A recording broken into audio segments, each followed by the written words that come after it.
ઉદયપુર જિલ્લાના મુલાકાતે છે ત્યારે વાલીઓની રજૂઆતોને ધ્યાને રાખી નસવાડી ખાતે પણ ગ્રામ પંચાયતના મકાનમાં 400 થી 500 કન્યા કેળવણી પ્રવેશો 2023માં આપવાની જે સાયકલો હતી ત્યાં પડેલી છે।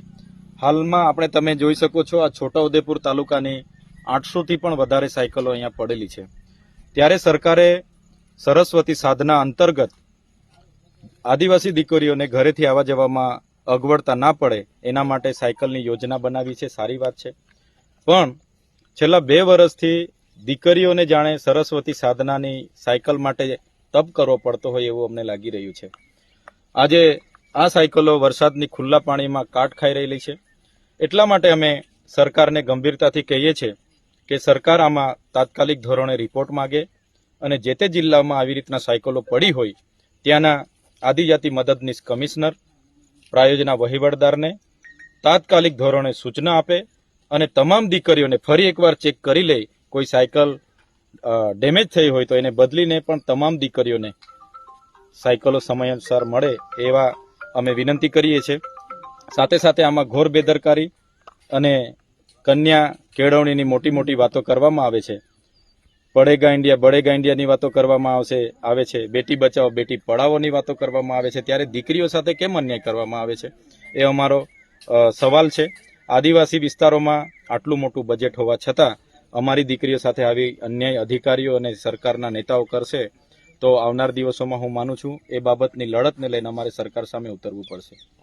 સાથે સાથે હમણાં જે એકલવ્ય મોડલમાં અમે ગયા અને એકલવ્ય મોડલમાં દરેક એકલવ્ય મોડલ જેટલી પણ આદિવાસી વિસ્તારોમાં છે દરેક એકલવ્ય મોડલમાં 15 જેટલો સ્ટાફ બીજા રાજ્યોની ભરતી કરીને અહીંયા મૂકવામાં આવ્યો છે। અમે ત્યાં તપાસ કરી તો એવું જાણવા મળ્યું છે આ તમામ સ્ટાફ એક જ કોલેજ અને એક જ યુનિવર્સિટીની ભરતી થઈ છે। તો અમે સરકારને કહેવા માંગીએ છીએ ગુજરાતી મીડિયમ સ્કૂલ છે અને ગુજરાતી મીડિયમમાં સ્કૂલમાં ભણાવનાર શિક્ષકોને ગુજરાતી વાંચતા નથી આવડતું, ગુજરાતી બોલતા નથી આવડતું કે ગુજરાતી સાથે કોઈ લેવા દેવા જ નથી। તો ગુજરાતમાં શું માતૃભાષાના કોઈ ઉમેદવાર જ નથી મળ્યા સરકારને? આ આદિવાસી વિસ્તારમાં આદિવાસી બાળકો સાથે ઘોર અન્યાય છે। અમને આદિવાસી બાળકોએ કીધું, સાયન્સના એક વિદ્યાર્થી અમને કીધું કે અમને ભણવામાં ખૂબ જ વિસંગતતા અનુભવીએ છીએ, કંઈ જ સમજ નથી પડતું। આ લોકો હિન્દી ઇંગ્લિશ ઝાડ્યા કરે છે અને ગુજરાતી મીડિયમ હોવા છતાં એક પણ શિક્ષક ગુજરાતીના નથી। એટલે એમણે પણ માંગણી કરી છે કે ગુજરાતી શિક્ષકોની ભરતી થાય। સાથે સાથે આ જે ભરતી કરનારાઓની તપાસ થવી જોઈએ। ખૂબ મોટું કૌભાંડ, રાષ્ટ્રવ્યાપી કૌભાંડ બહાર આવે એવું મને લાગે છે। ઉદયપુર જિલ્લાના મુલાકાતે છે ત્યારે વાલીઓની રજૂઆતોને ધ્યાને રાખી નસવાડી ખાતે પણ ગ્રામ પંચાયતના મકાનમાં 400 થી 500 કન્યા કેળવણી પ્રવેશો 2023માં આપવાની જે સાયકલો હતી ત્યાં પડેલી છે। હાલમાં આપણે તમે જોઈ શકો છો આ છોટાઉદેપુર તાલુકાની 800 થી પણ વધારે સાયકલો અહીંયા પડેલી છે। ત્યારે સરકારે સરસ્વતી સાધના અંતર્ગત આદિવાસી દીકરીઓને ઘરેથી આવવા જવામાં અગવડતા ના પડે એના માટે સાયકલની યોજના બનાવી છે, સારી વાત છે।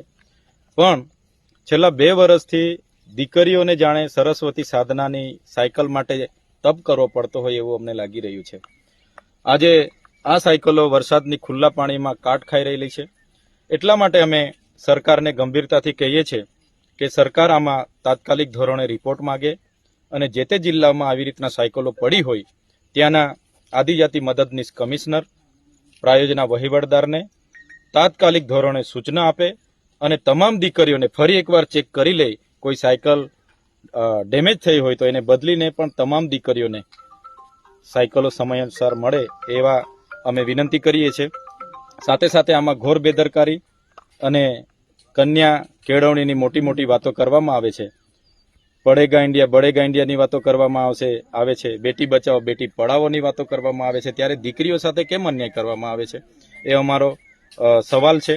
આદિવાસી વિસ્તારોમાં આટલું મોટું બજેટ હોવા છતાં અમારી દીકરીઓ સાથે આવી અન્યાય અધિકારીઓ અને સરકારના નેતાઓ કરશે તો આવનાર દિવસોમાં હું માનું છું એ બાબતની લડતને લઈને અમારે સરકાર સામે ઉતરવું પડશે।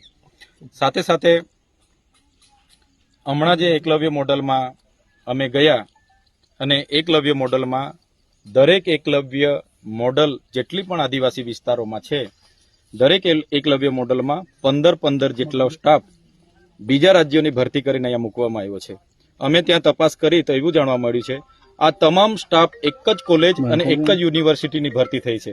તો અમે સરકારને કહેવા માંગીએ છીએ ગુજરાતી મીડિયમ સ્કૂલ છે અને ગુજરાતી મીડિયમમાં સ્કૂલમાં ભણાવનાર શિક્ષકોને ગુજરાતી વાંચતા નથી આવડતું, ગુજરાતી બોલતા નથી આવડતું કે ગુજરાતી સાથે કોઈ લેવા દેવા જ નથી. તો ગુજરાતમાં શું માતૃભાષાના કોઈ ઉમેદવાર જ નથી મળે સરકારને? આ આદિવાસી વિસ્તારમાં આદિવાસી બાળકો સાથે ઘોર અન્યાય છે. અમને આદિવાસી બાળકોએ કીધું, સાયન્સના એક વિદ્યાર્થી અમને કીધું કે અમને ભણવામાં ખૂબ જ વિસંગતતા અનુભવીએ છીએ, કંઈ જ સમજ નથી પડતું. આ લોકો હિન્દી ઇંગ્લિશ ઝાડ્યા કરે છે અને ગુજરાતી મીડિયમ હોવા છતાં એક પણ શિક્ષક ગુજરાતીના નથી. એટલે એમણે પણ માંગણી કરી છે કે ગુજરાતી શિક્ષકોની ભરતી થાય. સાથે સાથે આ જે ભરતી કરનારાઓની તપાસ થવી જોઈએ. ખૂબ મોટું કૌભાંડ, રાષ્ટ્રવ્યાપી કૌભાંડ બહાર આવે એવું મને લાગે છે.